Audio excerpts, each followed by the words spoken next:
Hi, this is the second part of the human resource development or chapter one. So, as promised, I have this is the second PowerPoint presentation. So, in the first part, we have discussed how the human resource management improved and was acknowledged. What are the challenges and what are the contributing growth factors for the human resource management. Now we will be discussing the problems and the role of the human resource manager and the human resource department. Um, when it comes to problems, there are four that is outlined in our book. So the first problem is the misconception. So there are two glaring misconception about the and functions of the human resource manager. First one is that the manager is nothing more than a simple clerk whose job is to keep employees' records and to give job applicants the necessary forms to fill out. The second misconception is that he or the manager is the power behind the throne who has full control of the workers and who can do just about anything. He wishes to make them happy and to solve all problems involving personnel. So as we discuss further, you are going to understand why this is a misconception. Second problem is inadequate recognition by management of the proper role of the personnel manager and the organization. So, some top management executives are unwilling to give the personnel manager the corresponding authority and responsibility for the job. There is hesitance on the part of the business executives to let the personnel manager participate in personnel policy making decisions. So naagi mga top executives nga dili sila kaayo, parang feeling nila dili kasaligan. So because of this, some personnel managers or human resource managers develop some feeling of inferiority in their desire to elevate and maintain their status in the company. Personnel men may shift from being professionals to mere conformists just to get recognized. So, because of that, kana hesitant sa mga top executive to trust them, naka-feel sila inferiority, and because duha ra man gud ang padulngan, it's either mag-resign siya or mo keep siya sa iyang work. So ang uban nga gusto mo keep nila ang ilang work, they become conformist. Unsa man ang conformist, kanang mo follow na lang siya, follow the leader, go with the flow na kay para makip niya ang iyang status. Um, this indicates a lack of self-confidence. So wala siya confidence sa iyang kaugalingon. Others prefer to leave the company, thereby causing high turnover in the profession. So ang uban nga dili nila kaya nga mag-go with the flow, mag-resign. Wala sila. So another problem is in the area of labor relations. Some employees expect the personnel manager to keep the labor unions out, or if there is one, to break or bust it. So, ang gi-expect sa kasagaran gyud ang personnel manager or human resource manager, sila yung mag-prevent nga makabuo og union or samahan within the company. So, ma-prevent nga mabuo, or if naa na, siya ang magbungkag to bust, di ba? The personnel manager who is a conformist becomes unstable and insecure in his position because of lack of the necessary strength or personality and knowledge of his job. So kadtong mga nagpabilin because they are conformist, insecure gid sila sa ilang posisyon, and then wala sila strength no to function as personnel manager. The fourth problem that the personal managers encounter is the jealousy of the other executives regarding the personal manager's duty and authority. So, na ay mga nagselos. These problems can be avoided if ang top management daw defines clearly the extent and limits of authority and responsibility of the personnel manager and enjoins the line executives and supervisors to cooperate with him. So, kaning jealousy daw, ma-avoid siya if malatag, ma-define clearly ang iyang limits, ang iyang authority and responsibility, and should enjoin, pag may ganitag enjoin, you are required, no? Enjoin the line executives and supervisors to cooperate with the manager. So, unless wala na siya gihatag, dili gyud padayon gihapon magkaproblema ang personnel manager sa isa ka company. Um, so those are the problems. Now we will be talking about the past and present role of human resources because um, we are as is discussed in the first part, it was only in the later part nga na-recognize ang human resource management kay before dili man ni siya ilado, so it's something new, no? To understand the improving role of personnel functions, we need to compare the changes with the past practices. So unsa man tong mga traditional personnel image, very low perceived position due to the following factors. Unsa man daw mga nganong very low man ang perceived position. One is disrespect for the position and those who perform it. So walay respeto. Ikaduha, the low position in the organization. Because in every organizational structure, if you'll notice, ang human resource management, na siya sa ubos. Then third is a lack of expertise in performing their function. So because of it's relatively new, actually wala pa kaayoy mga universities or schools nga naga sana siya naga-master ani. So there's lack of expertise pa. Mo na siya nag-cause nga nganong na ay very low perceived position, which causes actually, so ang effect ani niya is that they suffer during times of budget cutting. So pag ang company naka-experience na o budget cutting, unang-una nga matanggal or mawala, mabawasan og budget is the human resource department. Another effect is that difficulty of hiring personnel to enter in the field.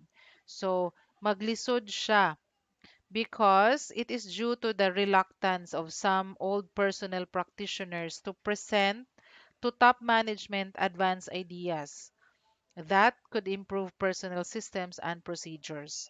So because of that, maglisod. So mao nay past experience. So it is changing. Ningon ta nga it is already changing.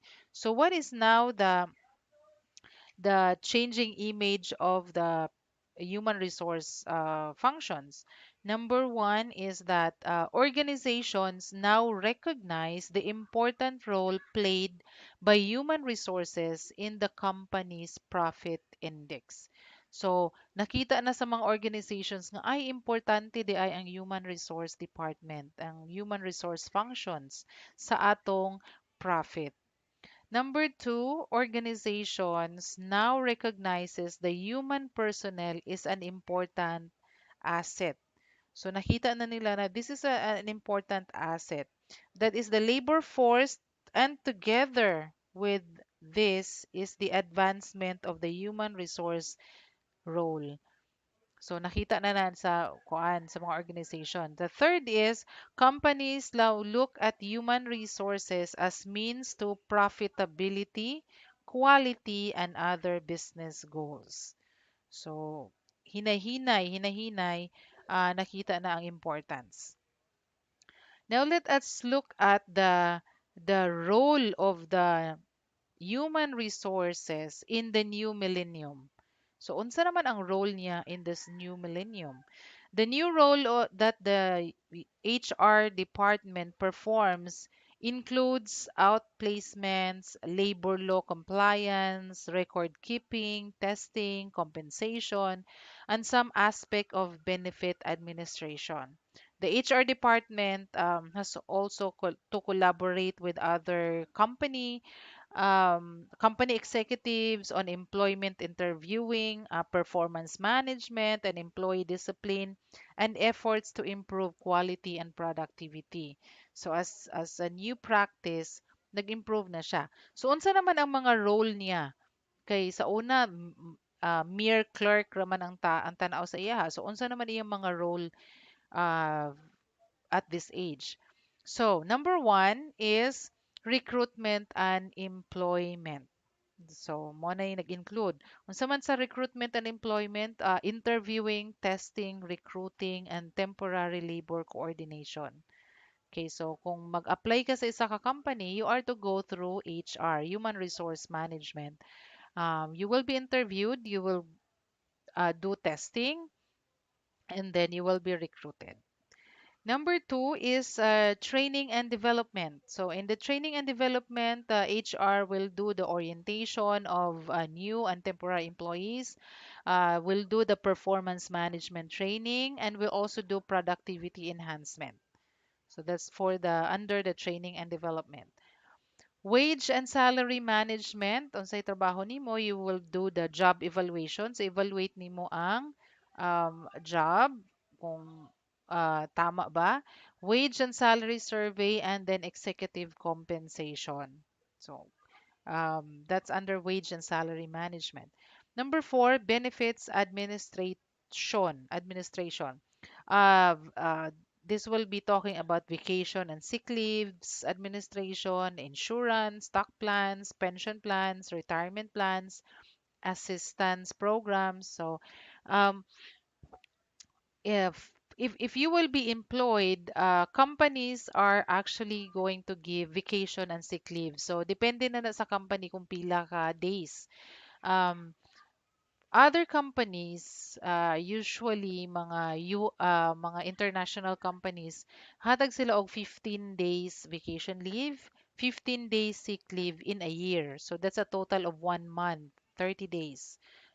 Depende na. Uban nga 5 days ra ang vacation leave, naapoy uban nga 10 days ra ang sick leaves. So depende na siya. Depende na sa policy sa company. So mao na i-manage sa human resource management. Insurance. So, uban companies nga maghatag og insurance. Health insurance, life insurance, hazard, may nga na siya. So, depende gihapon na. Dili tanan company nag-provide. But as government mandated, na atay health insurance which is the PhilHealth. Okay, natay PhilHealth.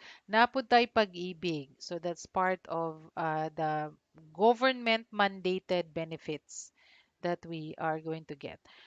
Stock plans, mao ni siyang kanang gina-offer sa company. Kung nag-offer ang company nga ang mga employees pwedeng mo palit og stock sa company. So, i-arrange na sa human resource management.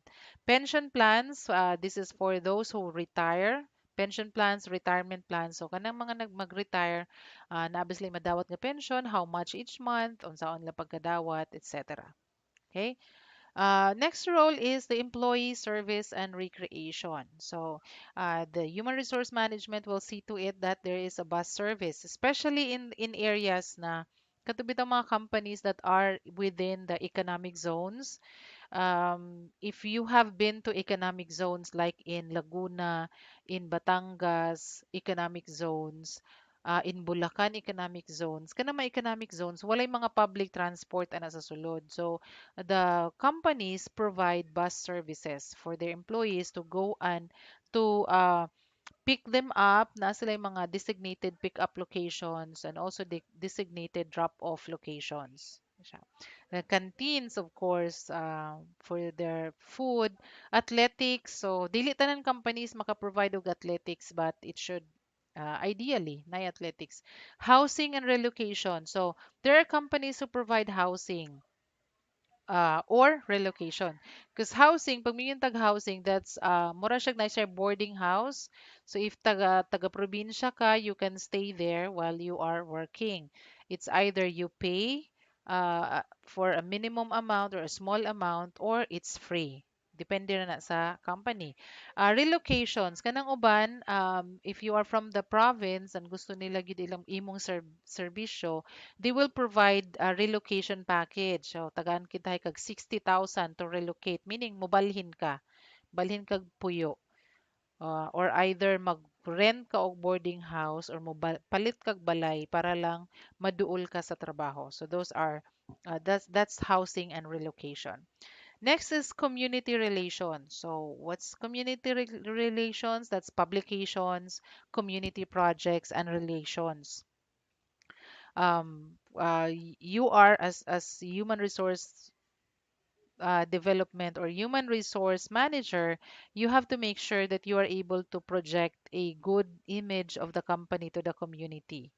Okay, so dili pwede nga i-detach or dili ka makialam sa palibot nimo. You have to know the community. You have to help also the community. Next is records management. So, of course, for records management, you have to keep the employment records, information systems, and performance records. So, naa diha ang mga employment records, katong mga basic, no? Mga biodata, mga ID, birthday, birthplace, information systems, imo na siyang i-manage ang information systems because not all information can be shared to others. Performance record, so every performance, naman yun na evaluation sa performance ang kada employee. So you are going to keep the performance records. Health and safety, so of course you are going to conduct training, safety inspection, dental medical services, drug testing, so that's self-explanatory. Next is strategic management.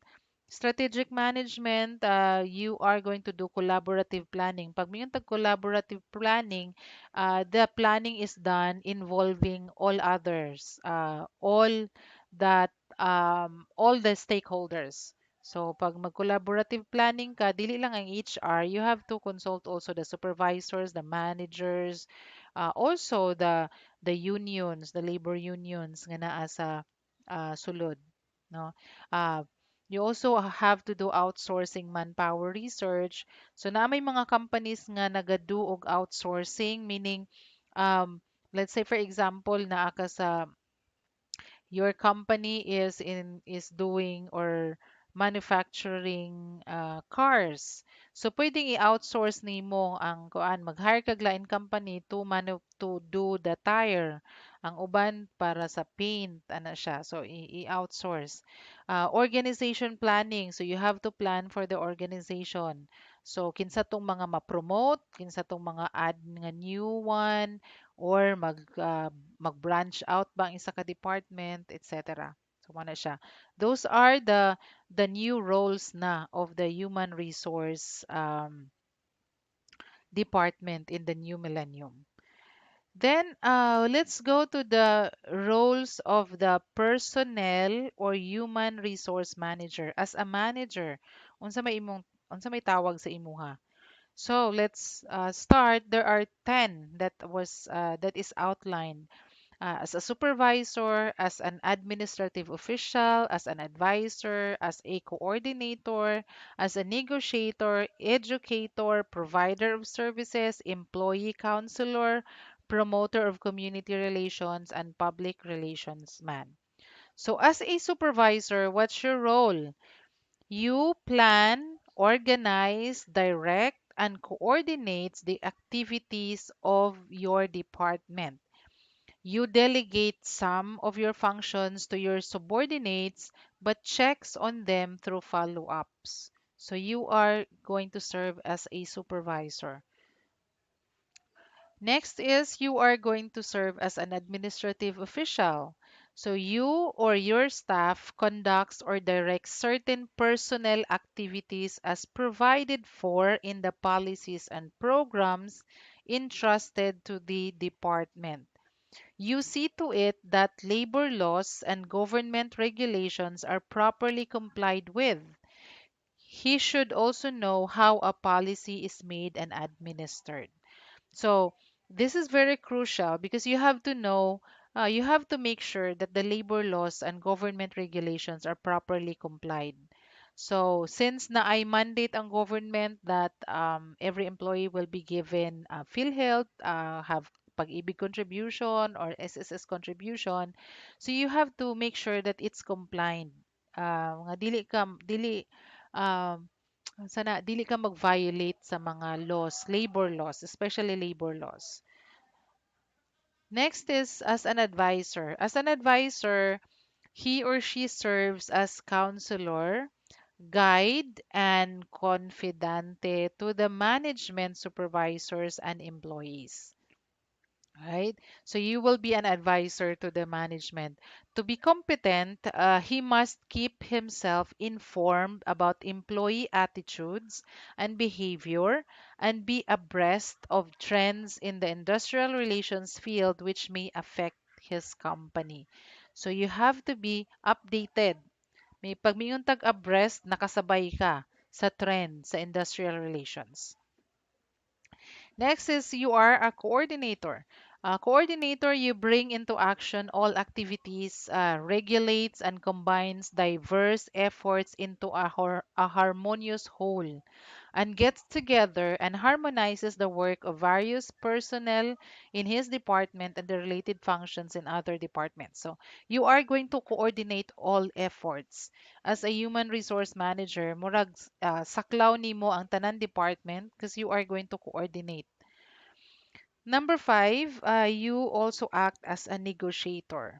A negotiator, you will be the representative of management in negotiating labor contracts or attending negotiations with unions in an advisory capacity. Pag mingon tag advisory capacity, taga-advise mo, advise ra jud ka, dili ka um, implementing, no? Ang top management paghihapon, but your role there is to advise them kay kung naa sila yung mga gustong buhaton which will violate labor laws, that's your role. That hey, that is a violation. We cannot do that. So mo na imong role. As a negotiator and administrator of the labor contract, he must understand the nature, significance, and methods of collective bargaining. Okay, so in every employee, for the employee-employer relationship, naman yun ay contract. And then, if the company has labor unions, there is a collective bargaining nga mahitabo. Meaning, it's not just the personal employee, but it's a bargaining between the labor union and the management. So, kung nasa i-request, for example, oh, we want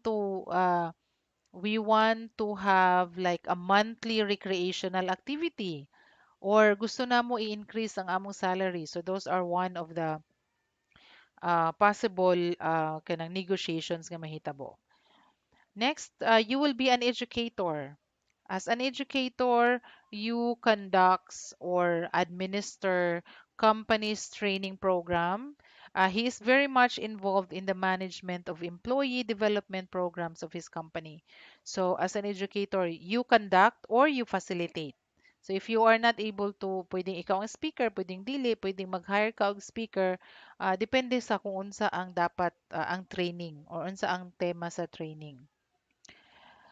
As provider of services, you provide services to all employees and helps them obtain facilities with government agencies like SSS, Medicare, and others, which can make their employment more satisfying.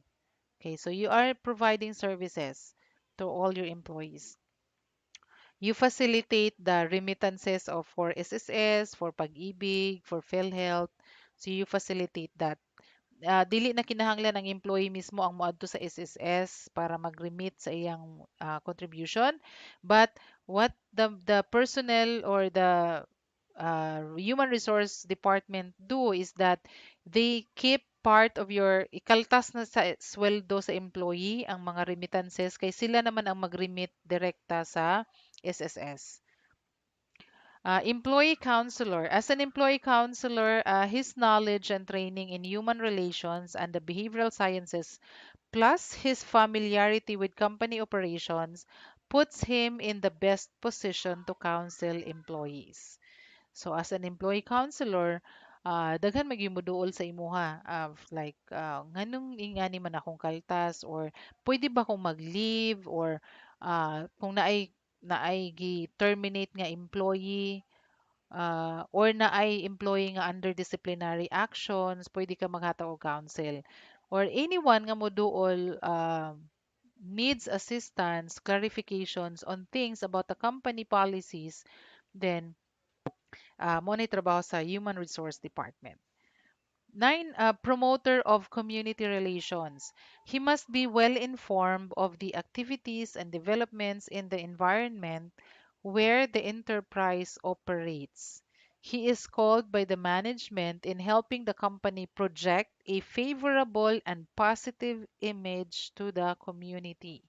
So, as a promoter of community relations, you should be involved, no, in projecting a favorable and positive image. Pinaka-example ani are the mining companies. So the HR department should be in communication with the community.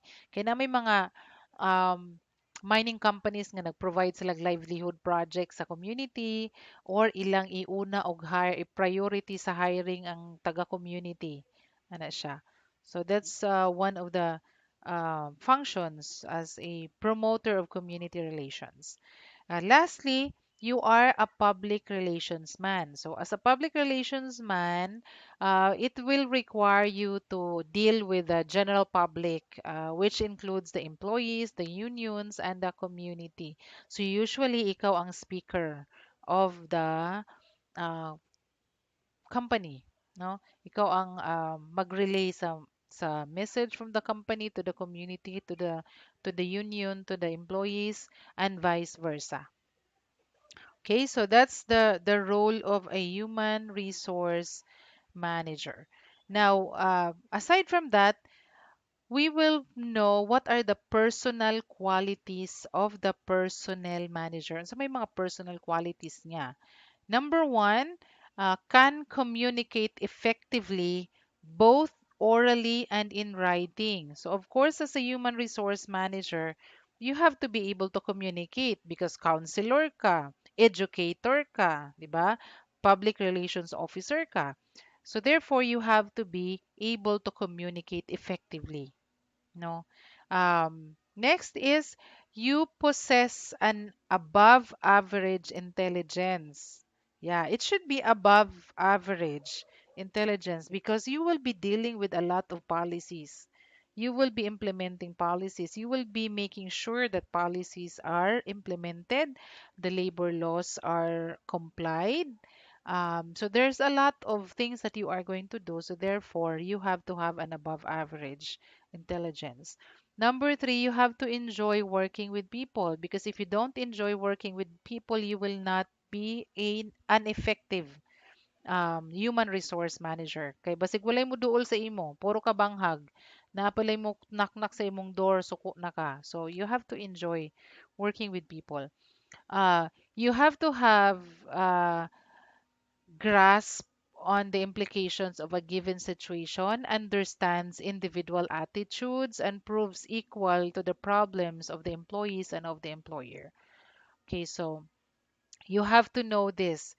You have to be able to analyze the situation. You have to understand individual attitudes. Kay being a company, there are hundreds if not thousands employees. So if as a human resource personnel or personnel manager, you have to know the individual attitude, no, sa mga employees. Five, you should be aggressive, mature, and capable of giving sound advice that will be in the best interest of both the employer and the employee. Okay, and you have to be aggressive. So dili ka dapat push over kay walay mahitabo, dili ka mahimong effective. Number six, you have to possess the integrity, industry, and courage to earn the respect of the employees and his employer, right? So respect is earned. No, it's not given. It is earned. So kung wala ka integrity, so unsa ni pagka-earn sa respect sa employees and your employer? So libak-libakon ra ka after. Dili sila mo follow sa imong mga announcements, sa imong mga ipa-implement nga policies. 7, possess a pleasing personality and personal warmth and should be approachable. Okay, so dili na siya ingon nga possess a pleasing personality, dapat gwapa, gwapo. No. Pleasing personality meaning maayo ka makisama, no? You have personal warmth and should be approachable. Dili nga mura kag si Miss Minchin nga nasa opisina. So dili ka effective human resource manager. Right? So those are the personal qualities of a personnel manager. Now, let's go to the skills needed by today's HR professionals. So, ang mga human resource professionals, unsa man ang mga skills ang ilang kinahanglan? Number one, a higher degree of knowledge on management practices and processes. He would need this to collaborate with other line managers. So you have to have a higher degree knowledge on management, no? Because if you don't, then you will not be able to collaborate with other departments or other line managers. Next is the HR practitioner is a service provider to other line managers. He must possess high degree of human and public relations. So balik-balik, you have to have a higher degree of human public relations. You should be approachable. You should have a pleasing personality. A great knowledge of human psychology and social relations. It is a great asset to effective coordination. So kung mag-coordinate mo ka usahay, it's hard if kana bitang dili mo type ang imong ka-coordinate. So you should be above average, or you have to have a kanang knowledge of human psychology para makuha nimo ang iyang kiliti, makuha nimo asa siya dapat itap or asa siya maayo dito nimo siya itap, no? Next is he is a consultant on labor relations. A working knowledge of labor laws and regulations is of great advantage. So you have to have kanang idea unsa or dili idea knowledge sa labor laws kay basig ang imong company naga-violate na sa labor law so makasuhan mong tanan. Okay? Next is as a management practitioner.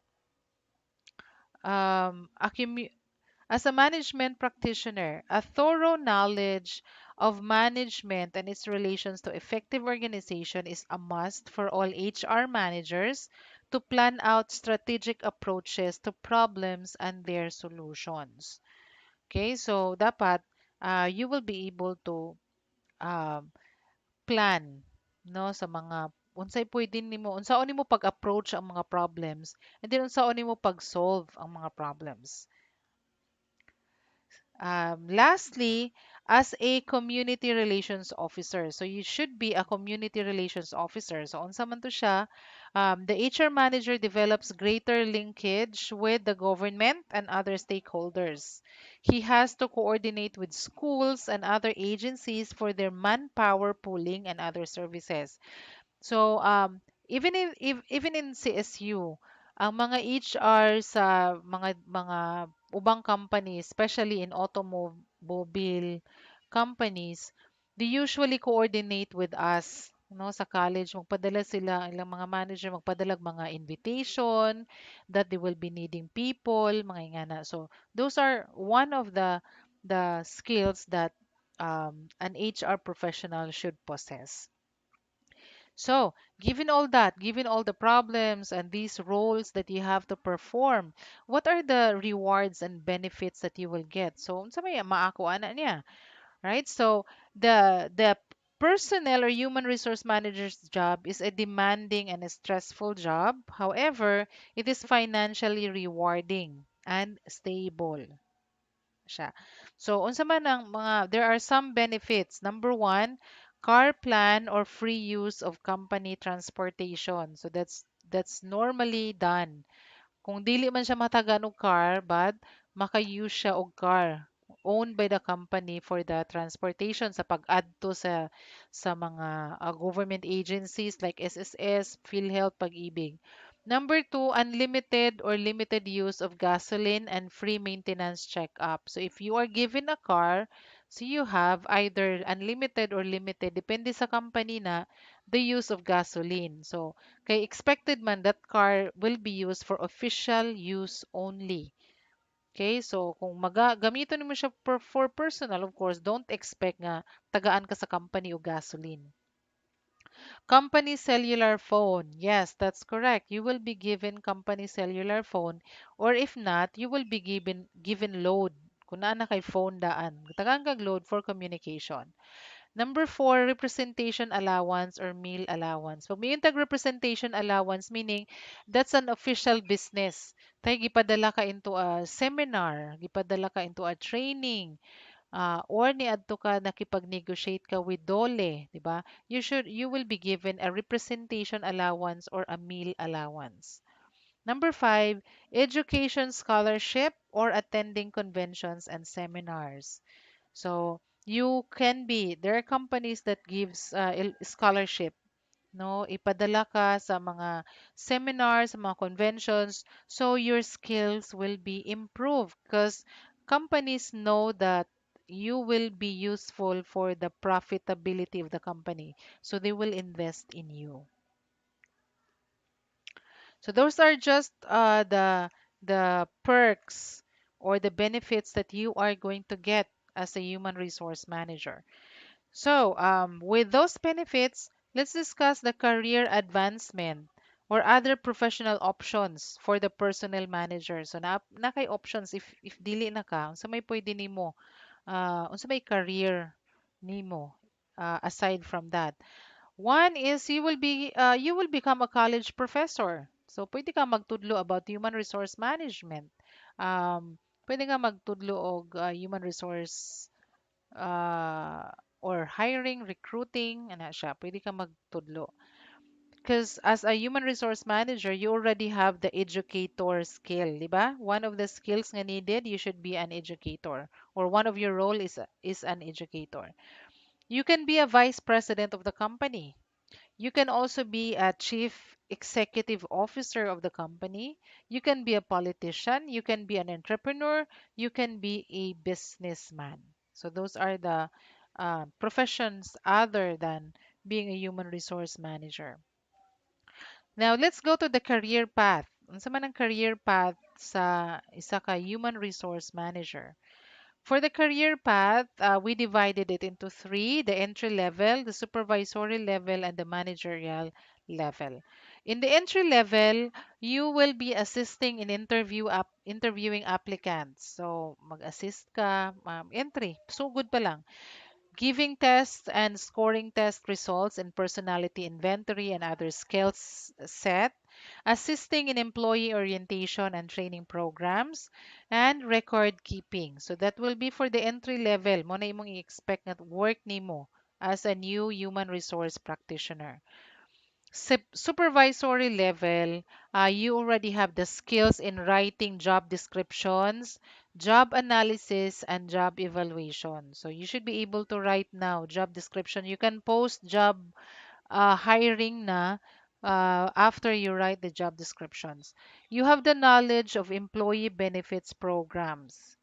You have the skills in interviewing applicants and counseling employees. So, dili na lang kay nag-assist ka for interview, you can now interview. Number four, skills in testing and interpreting test results and making recommendations. So, pwede na ka mag-interpret sa result.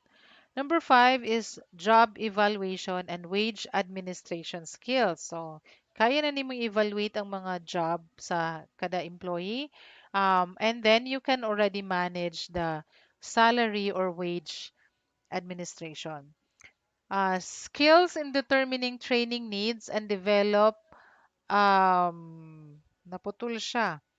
Develop modules and conducting trainings. So nanaki skills to determine unsa man ang training na needed nila. Then you will be able to develop na the modules and you can already conduct the trainings. Number seven, skills in basic research related to manpower planning. Okay, so those are the supervisory level uh, career path. Next is the managerial level. Sa man ang managerial level? Number one, or at this level, you as a practitioner should already acquire the skills nga naa sa entry and supervisory. However, at this point, the concentration of the HR is the effective management of the different areas of personnel functions. The added personnel activities include the following. So these are the following. One, leadership and conceptual ideas visioning.